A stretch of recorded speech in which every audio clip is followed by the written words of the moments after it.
Remittance আসে কাদের থেকে? যারা আসলে অকলম শিক্ষিত না, তাই না? বিদেশে যায় কোন রকমের মানে সাইনও করতে পারে না ঠিক মতো, তারাই তো রেমিটেন্স গুলো পাঠায়। এ বকরি হালার গাড়া হালা, ওই যে এক যে সুমন্যা ছিল না, যে সুমন্যা কি জানি ব্যারিস্টার সুমন সামসা, হ্যারে দিছিলাম ভগার মধ্যে দিয়ে বোতল ঢোকাইয়া তোমার দিম সরা কলা ঢুকাইয়া। এ বুড়া খাড়াস, কথা তো তুমি ভুল কাও নাই। হ্যাঁ, আমরা তো বিদেশ আইছি সব শিক্ষিত, কি করবো কও? অশিক্ষিত হইয়াও তো বিদেশে লক্ষ লক্ষ টাকা কামাইতে পারি, তারপরে যে ডান্স করে মনে করো ভিডিও করতে পারি, কেউ চাইয়াও থাকে না। বাদ দাও, তোমরা তো সর বাট পান।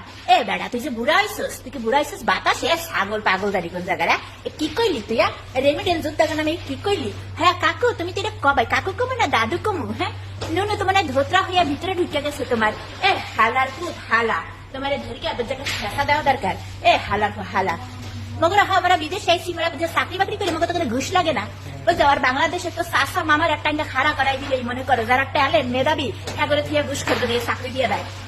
হারাম দাদা, তোমার একটু কেলা দিয়ে ছাড়া দিয়ে লাগাইতে মন চাইতেছে, মরবে দাদা সেরম করে কিন্তু সব জায়গা দিয়ে একটা অক্টোপাসের মতন লাগাই দিব। খালা বইরা খাড়স যদি কোন জায়গার। হ্যাঁ, প্রবাসী নামে উল্টা পাল্টা কথা কবে জুতা দিয়া পিটা মোদের গা। ওরা প্রবাসী গো তাহা দিয়ে রেমিডেন্সের পয়সাটা দিয়ে কিন্তু দেশের সাহারা গড়ে তুই ওই যে 50°C তাপমাত্রা থেকে এসির মধ্যে যে বইয়া থাকস, বুঝছস? একদিন এরকম ফ্রেশ খাওয়ান খাইতে আর কি, কোন ইনজেকশন দেওয়া নাই। ওরা প্রবাসীরা আলহামদুলিল্লাহ আল্লাহ আমাকে ফ্রেশ খাওয়ান খাওয়ায়।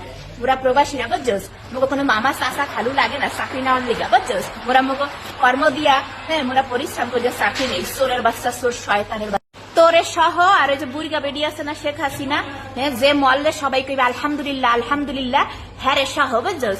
একবারে মনে কর হোগার মধ্যে দিয়ে তরমুজ ঢুকাই দিমু হালি হালার জি হালি।